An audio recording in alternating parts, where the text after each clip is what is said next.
Hello दोस्तों, आज हम पढ़ेंगे आपका chapter number 2, land, soil, water, natural vegetation and wild life.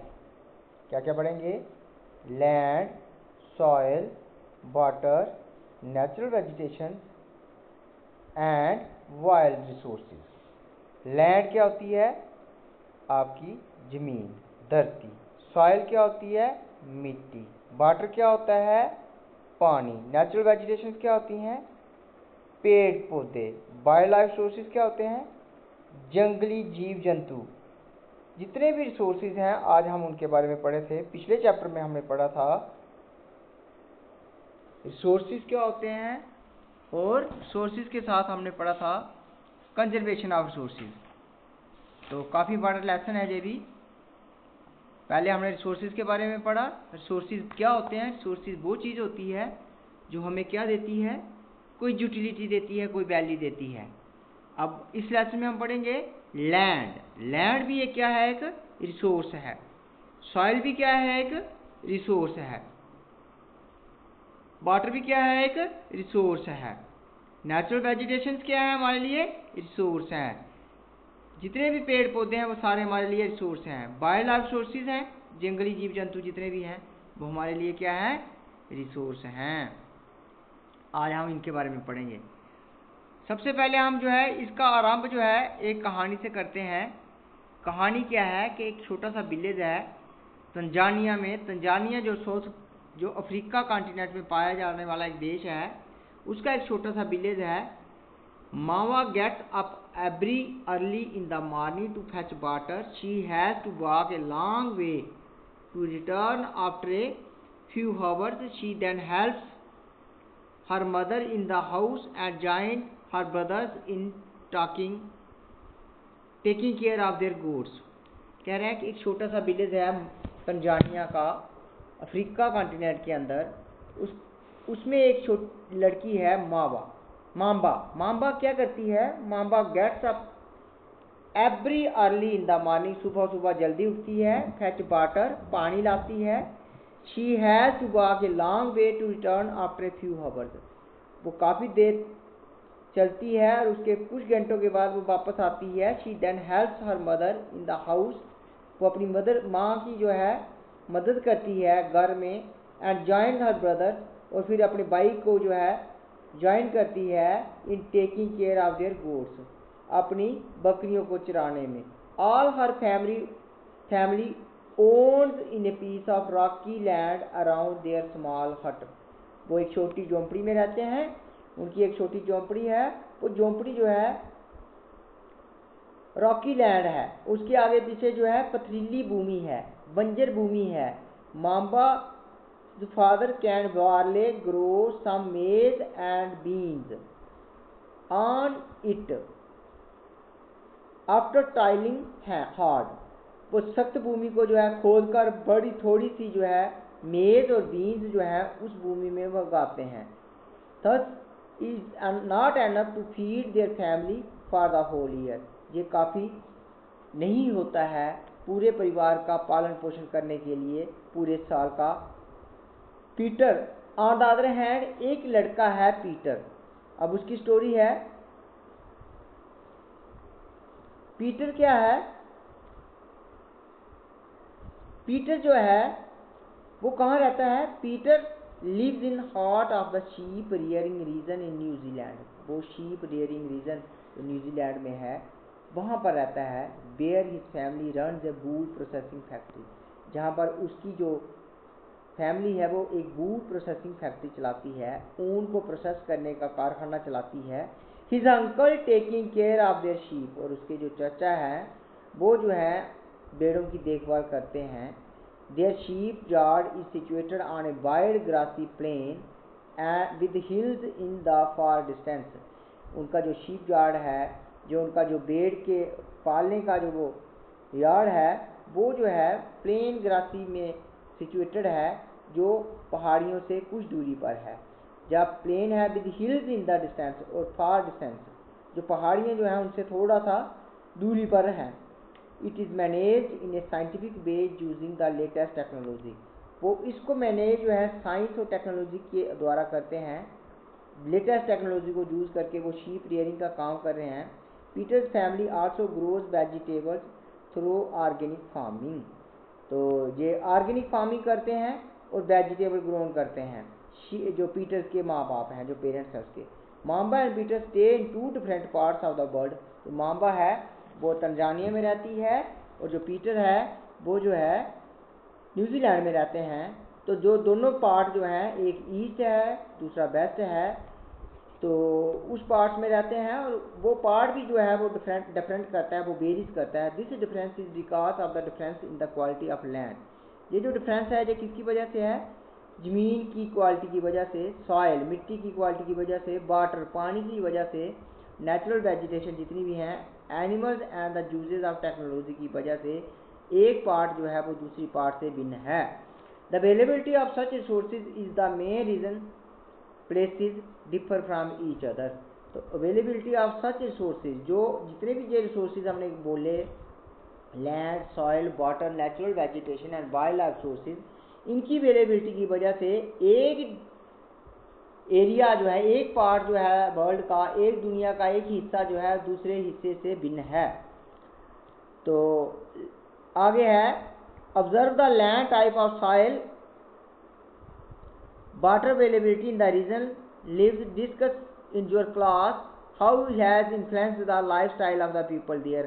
तो हमने ये स्टोरी के माध्यम से ये समझा कि किस तरीके से जो है अगर लैंड और सॉइल, पानी और जो बाकी नेचुरल वेजिटेशन हैं, जो वाइल्ड लाइफ सोर्सेज हैं, वो अगर डिफर करते हैं तो जो वे ऑफ लिविंग है इंसान का, आदमी का, वो भी जो है वो काफ़ी हद तक डिफर करेगा। तो आगे है do you know 90% of the world population occupies only 30% of the land area.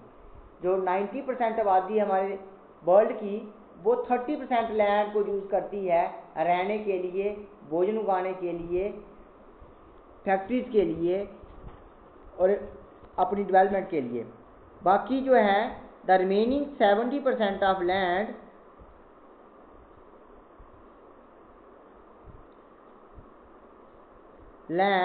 Is either separately populated और अनइनहेबिटेड।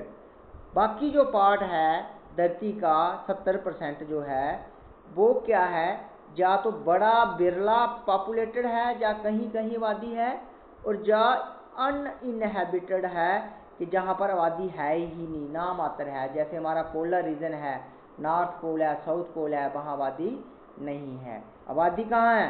आबादी है जहाँ प्लेन्स हैं, जहाँ ज़मीन समतल है, जहाँ भूमि उपजाऊ है, जहाँ पानी की अवेलेबिलिटी है, जहाँ नेचुरल वेजिटेशन है, जहाँ वाइल्ड लाइफ हैं, वहाँ पर आबादी भी ज़्यादा है। Let us start with the first natural source that is land. हम लैंड को अब डिस्कस करेंगे। Land is among the most important natural source on the earth. It covers only about 30% of the total area of the earth's surface and all parts of small percentage are not habitable। कह रहा है land जो है वो 30% है धरती के ऊपर। अब धरती को हम जो है दो भागों में बांटते हैं, एक है लैंड का पार्ट और एक है वाटर का पार्ट। तो वाटर जो है जिसमें all types of water forms आते हैं, जैसे ओशंस हैं, सीज हैं, लेक्स हैं, रिवर्स हैं, इनको मिला लें धरती के ऊपर, तो ये धरती जो है, लैंड जो है वो 30% रहता है और पानी की जो वो है परसेंटेज है वो 70% रहती है। The uneven distribution of population in different parts of the world is mainly due to varied characteristics of land and climate. तो जो अनइवन डिस्ट्रीब्यूशन होती है पॉपुलेशन की धरती के ऊपर, वो क्या किस तरीके से भिन्न रहती है, उसके पीछे क्या फैक्टर्स रहता है, उसके पीछे जो है वेरिड कैरेक्टरिस्टिक्स रहती हैं। जो अंतर्द्वंद रहता है वो लैंड और क्लाइमेट में रहता है। अगर मौसम अच्छा नहीं है तब भी वहाँ लोग नहीं रहेंगे, अगर लैंड अच्छी नहीं है तब भी वो वहाँ लोग कम रहेंगे। जहाँ लैंड अच्छी होगी, मौसम अच्छा होगा, तो वहाँ पर लोग ज़्यादा रहते हैं। The rugged topography, steep slopes of the mountains, low lying areas susceptible to water, जहाँ पर क्या है द रग टोपोग्राफी है, बड़ा उबड़ खाबड़ ज़मीन है, स्टीप स्लोप्स हैं, गैरी स्लोप्स हैं ऑफ द माउंटेन्स हैं, लो लाइंग एरियाज है जहाँ पर मतलब निम्न एरिया है, सेप्टिबल टू वाटर है, वहाँ पर लोग जो हैं वो कम रहते हैं। लॉगिंग है जहाँ पर पानी रुक जाता है, डेजर्ट एरिया है जहाँ रेगिस्तान है, thick forested areas are normally sparsely populated. तो ये जो है ये स्पेयर्सली पॉपुलेटेड, स्पेयर्सली क्या हो गया, बड़े लिमिटेड लोग जहाँ पर रहते हैं, और अनइनहेबिटेड, और जहाँ रहते ही नहीं है लोग। Plains and river valleys offer suitable land for agriculture, hence these are the densely populated areas of the world. अब प्लेन्स हैं जहाँ पर अवेलेबिलिटी ऑफ वाटर है, जो रिवर वैलीज हैं ये सूटेबल फॉर लैंड है, वो जो कल्टीवेशन के लिए होती है, एग्रीकल्चर के लिए होती है। Hence these are the areas where the population is densely populated. Land use, अब आ गया टॉपिक आ गया आपका land use. Land is use for different purposes. Land को जो है हम अलग अलग तरीक़ों से यूज़ कर सकते हैं, सच एज एग्रीकल्चर, खेती बाड़ी के लिए, फॉरेस्ट्री, जंगल उगाने के लिए, माइनिंग, और खनिज पदार्थों को खोदने के लिए building, building houses, building roads, building and setting up industries, this is common termed as land use. अब what is land use? Land use क्या होता है? लैंड यूज क्या होता है कि how we can use our land for various purposes, such as for making buildings, such as for making industries, such as for making roads, such as for making forestry, such as for developing agriculture, such as for using mining. These are the various use of land, so these are called land use. Can you list out the different ways in which Mambas and Peter's family use their land? तो आपने क्या आप list कर सकते हैं different ways कि mamba जो है और जो पीटर की फैमिली है वो किस तरीके से लैंड का यूज़ अपने अपने तरीके से करते हैं। The use of land is determined by physical factor such as topography.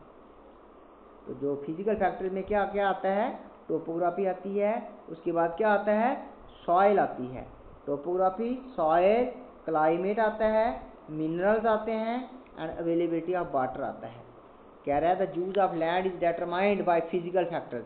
Physical factors में आती है टोपोग्राफी कि धरती कैसी है, उसका रूप कैसा है, सॉइल मिट्टी कैसी है, क्लाइमेट मौसम कैसा है, मिनरल्स धरती के अंदर खनिज तत्व कैसे हैं, अवेलेबिलिटी ऑफ वाटर पानी कितना है।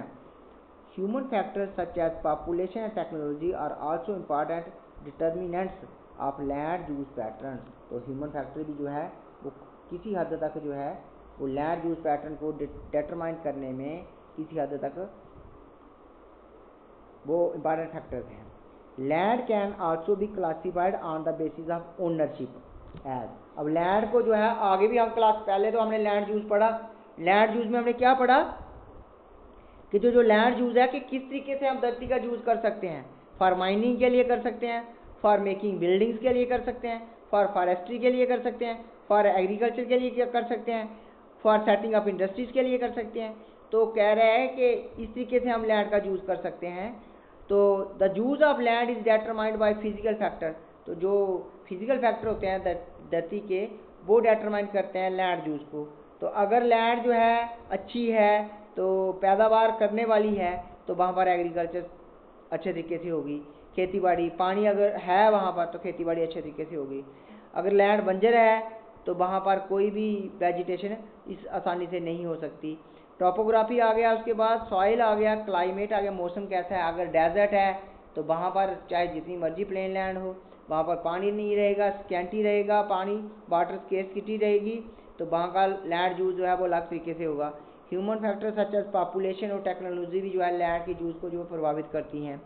Land can also be classified on the basis of ownership. अब आ गया लैंड को और किस तरीके से जो है हम क्लासीफाई कर सकते हैं। तो लैंड को हम जो है दो भागों में आगे भी क्लासीफाई कर सकते हैं ओनरशिप के मसले में। ओनरशिप क्या होता है कि किसके पास मालिकाना अधिकार है। पहले आ गया प्राइवेट लैंड और दूसरा आ गया कम्युनिटी लैंड। अब प्राइवेट लैंड क्या होती है? Private land is owned by the individual, whereas the community land is owned by the community for common use like collection of fodder, fruits, nuts or medicinal herbs. These community lands are also called common property resource. इसको community lands को क्या बोला जाता है? common property resource बोला जाता है। common property resource बोला जाता है। किसको बोला जाता है common property resource? ये जो community land है, जो प्राइवेट लैंड है वो प्राइवेट आदमी के पास रहती है, वो किसी इंडिविजुअल के पास रहेगी, वो उसका अपने तरीके से यूज़ करता है।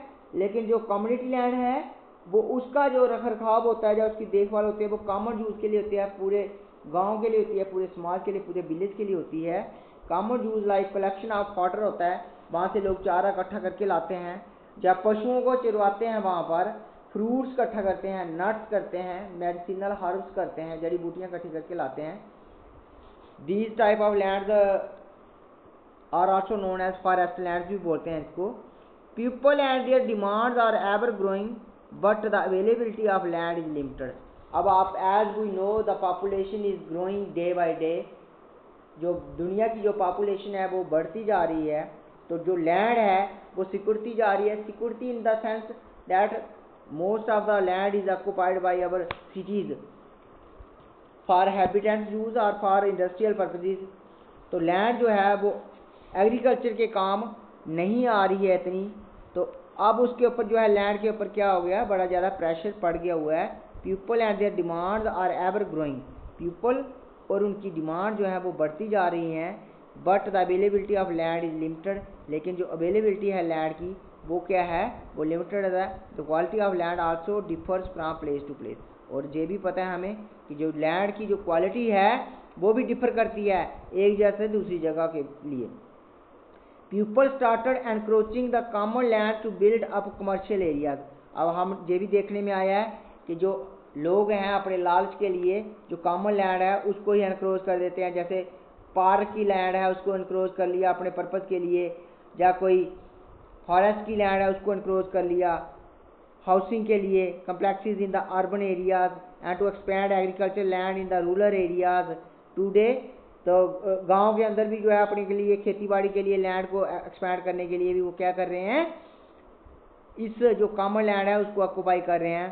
Today vast change in the land use pattern also reflect the cultural change in our society. तो जो लैंड यूज पैटर्न है इसकी वजह से हमारे कल्चर में भी चेंज आ चुकी है सोसाइटी के अंदर। Land degradation, landslide, soil erosion, desertification are the major threats to the environment because of the expansion of agriculture and construction activity। इसके कारण क्या हो रहा है, हमारे समाज में एग्रीकल्चर को भी क्या होते जा रहा है, एग्रीकल्चर का भी जूझ जो है, मतलब खेती बाड़ी की भूमि जो है उसको ऊपर भी प्रेशर पड़ गया हुआ है, और कंस्ट्रक्शन एक्टिविटी जितनी भी हैं हो रही हैं उसका भी प्रेशर जो है भूमि के ऊपर पड़ चुका है। और इसके कारण क्या हो रहा है, लैंड डिग्रेडेशन हो रही है, धरती का कटाव होते जा रहा है, धरती जो है वो तबाह होते जा रही है, डिग्रेड होती जा रही है, लैंडस्लाइड्स होना शुरू हो चुके हैं, पहाड़ियाँ टूटनी शुरू हो चुकी हैं, सॉइल इरोजन मिट्टी का कटाव होना शुरू हो चुका है, डेजर्टिफिकेशन, जब डेजर्टिफिकेशन का क्या हो गया, बंजर होना शुरू हो गई है भूमि। Are the major threats of the environment because of the expansion of agriculture and construction activity. किसके कारण है, एग्रीकल्चर के कारण है, और कंस्ट्रक्शन एक्टिविटी के कारण लैंड जो है वो डिग्रेड होना शुरू हो चुकी है, जिसके कारण जगह जगह लैंडस्लाइड हो रहे हैं, सॉइल इरोजन हो रही है, मिट्टी का कटाव हो रहा है, डिजर्टिफिकेशन हो गया है, भूमि जो है वो बंजर बनती जा रही है। ये सभी जो है वो लैंड के लिए थ्रेट्स हैं। ये उसके बाद हम पढ़ेंगे कंजर्वेशन ऑफ लैंड सोर्सेज। अब how to conserve land, land को किस तरीके से कंजर्व करके रखें ताकि ये जो लैंड है हमारे लिए, भूमि जो है हमारे लिए सुरक्षित रहे और आने वाली जनरेशन के लिए भी ये सुरक्षित रहे। तो इसके लिए क्या है, how to conserve land, land को किस तरीके से कंजर्व कर सकते हैं इसके बारे में पढ़ना है। Growing population and their ever growing demands has led to a large scale destruction of forest cover and arrival led to a large scale destruction of forest cover and arrival land has created a fear of losing this natural resource। तो इसके कारण क्या हो रहा है, growing population की वजह से and their ever growing demand, जो जितनी भी पॉपुलेशन बढ़ती जा रहा है उसकी डिमांड भी बढ़ती जा रही है, has led to a large scale destruction of forest, इसकी वजह से जंगल जो है बड़ी जल्दी से जो है तबाह होते जा रहे हैं। Cover and arrival land and has created fear of losing the natural resource, इसके कारण क्या हो रहा है, जो नेचुरल रिसोर्सेज हैं वो लूज होते जा रहे हैं। Therefore the present rate of degradation of land must be checked. तो जो प्रेजेंट रेट है डिग्रेडेशन का, उसको चेक करने की जरूरत है। Afforestation, land reclamation, regulate use of chemical pesticide and fertilizers and checks on overgrazing are some of the common methods used to conserve land sources। तो हमें क्या करने की जरूरत है कि हमें जो है एफॉरेस्टेशन करने की जरूरत है। बहुत ज़्यादा पहाड़, जितने ज़्यादा यहाँ पेड़ पौधे लगाएंगे उसकी ज़रूरत है। लैंड रिक्लामेशन की ज़रूरत है।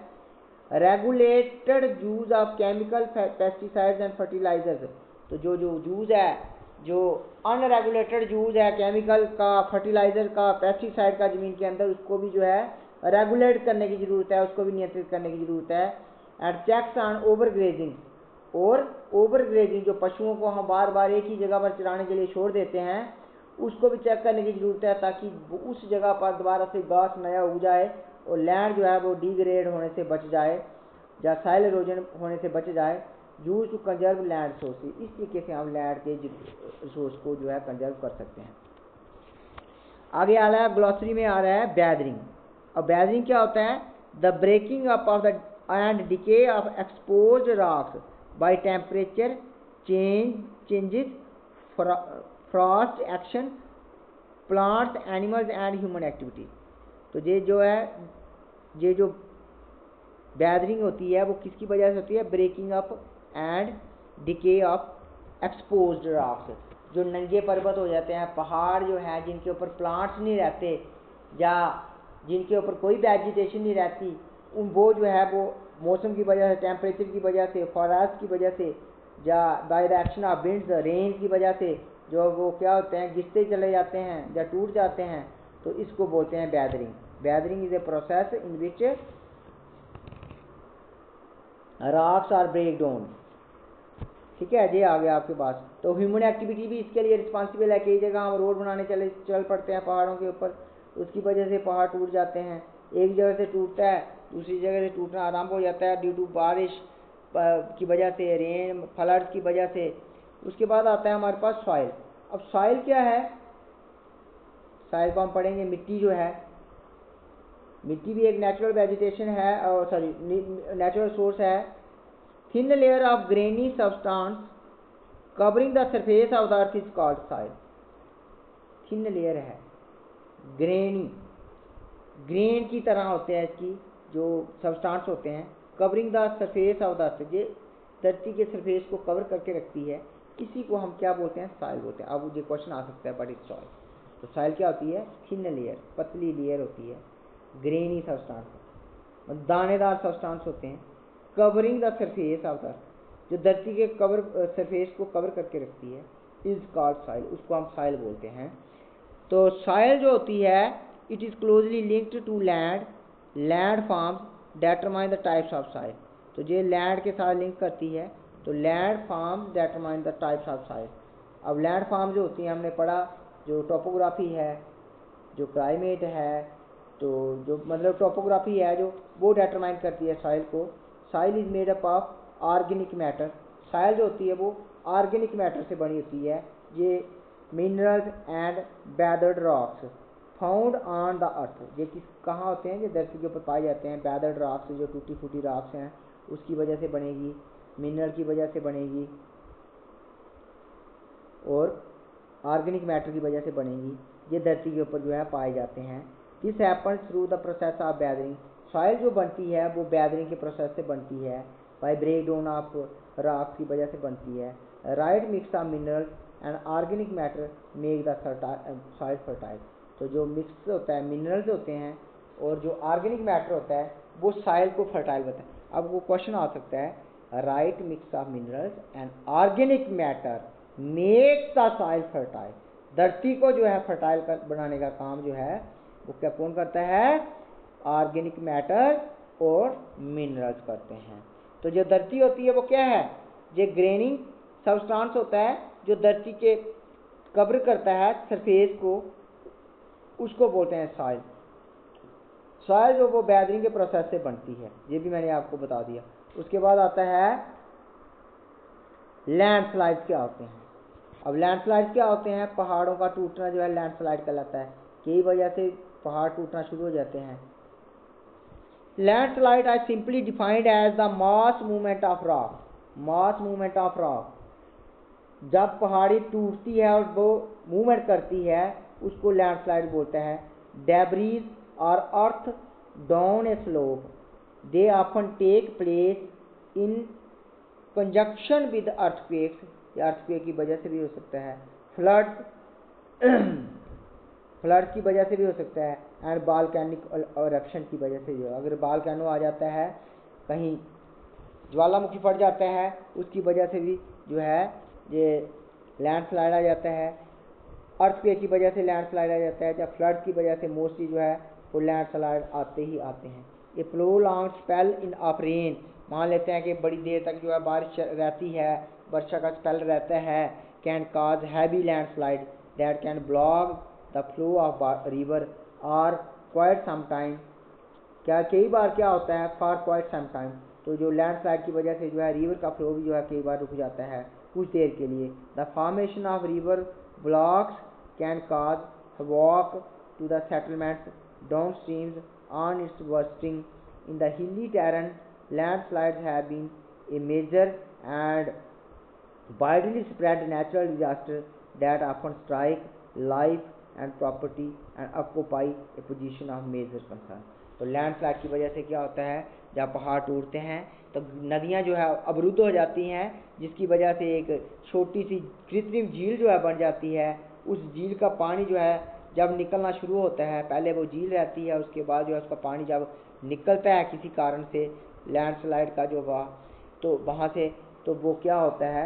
वो डिजास्टर बन जाता है, तबाही का कारण बन जाता है लाइफ के लिए, जिंदगियों के लिए, प्रॉपर्टी के लिए, और मेजर कंसर्न रहता है ह्यूमन लिविंग के लिए। एक केस स्टडी, उसके बाद आता है case study. A massive landslide hit Pangi village near Reckong Peo in Kinnaur district of Himachal Pradesh.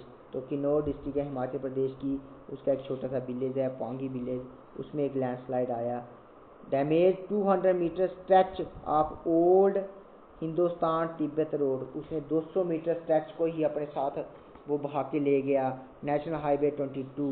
This landslide was triggered by intense blasting at Pangri village.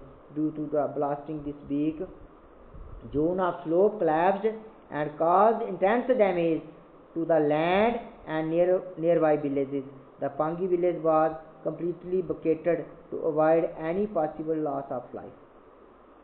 तो जो है पांगी विलेज को जो है पूरी तरह से खाली करवा दिया ताकि कोई वहाँ पर जो है जिंदगी का नुकसान ना हो। माइग्रेशन मैकेनिज्म, अब उसके बाद आता है माइग्रेशन मैकेनिज्म। कहता है advancement in scientific technology has empowered us to understand what factor cause landslide and how to manage them. तो जो advancement in science and technology है उसकी वजह से हमें ये पता चल जाता है, हमें जो है ये एम्पावर मिल जाती है अंडरस्टैंड करने में दैट फैक्टर काज लैंडस्लाइड, किन वजह से लैंडस्लाइड आता है ना, हाउ टू मैनेज देम, और किस तरीके से हम लैंडस्लाइड को जो है मैनेज कर सकते हैं। Some broad migration techniques of landslide are as follows. तो ये कुछ ब्रॉड वो टेक्निक्स दी हुई हैं, उसके बारे में हम पढ़ते हैं। ये है hazard mapping to locate areas prone to landslide and such areas can be avoided for building settlement. तो कुछ एरिया जो हैं ये प्रोन होते हैं लैंड स्लाइड्स के लिए, तो इस तरीके के एरियाज में जो है कंस्ट्रक्शन ऑफ बिल्डिंग जो है वो अवॉइड करनी चाहिए। Construction of retention walls to stop land from slipping. तो रिटेंशन वॉल की ज़रूरत होती है जहाँ पर जो है धरती जो है वो खिसक ना पाए, एक जगह छोड़ के दूसरी जगह ना चली जाए, उसके लिए कंस्ट्रक्शन करने पड़ती है रिटेंशन वॉल की। Increase in the vegetation cover to arrest landslide, तो जो वेजिटेशन कवर को भी बढ़ाने की ज़रूरत होती है, पेड़ पौधे लगाने की ज़रूरत होती है, ताकि जो है वो लैंडस्लाइड को जो है अरेस्ट किया जा सके, उसको रोका जा सके। The surface drainage control works to control the movement of landslide along with the rain water and spring flows, तो जो सरफेस है ड्रेनेज कंट्रोल वर्क्स भी जो है वो शुरू किया जाना चाहिए, ताकि जो है पानी का बहाव होता रहे और जो है धरती जो है वो एक जगह से दूसरी जगह ना जाए, और जो with rain water and spring flows, और झरने जो हैं वो बहते रहें।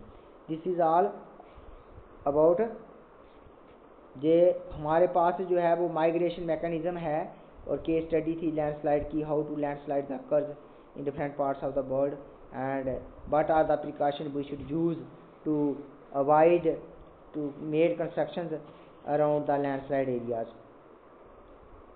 उसके बाद आता है factor of soil formation, soil जो है वो किस तरीके से बनती है।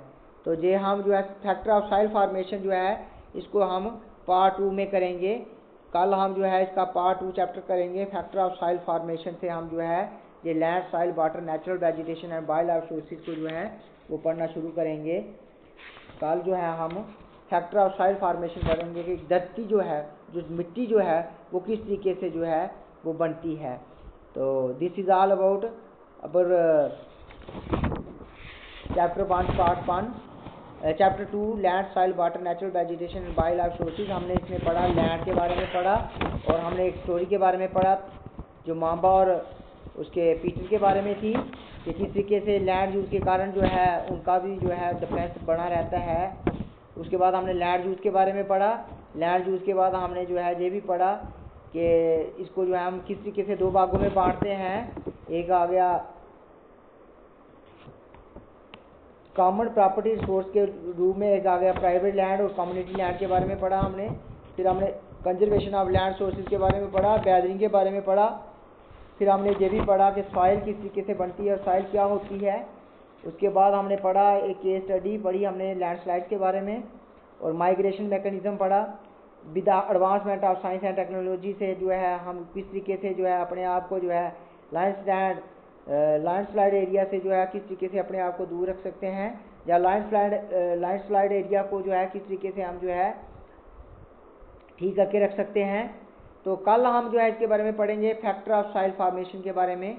तो this is all about part 1 of our second chapter number 2 land, soil, water, natural vegetation and wild life sources. Thank you very much.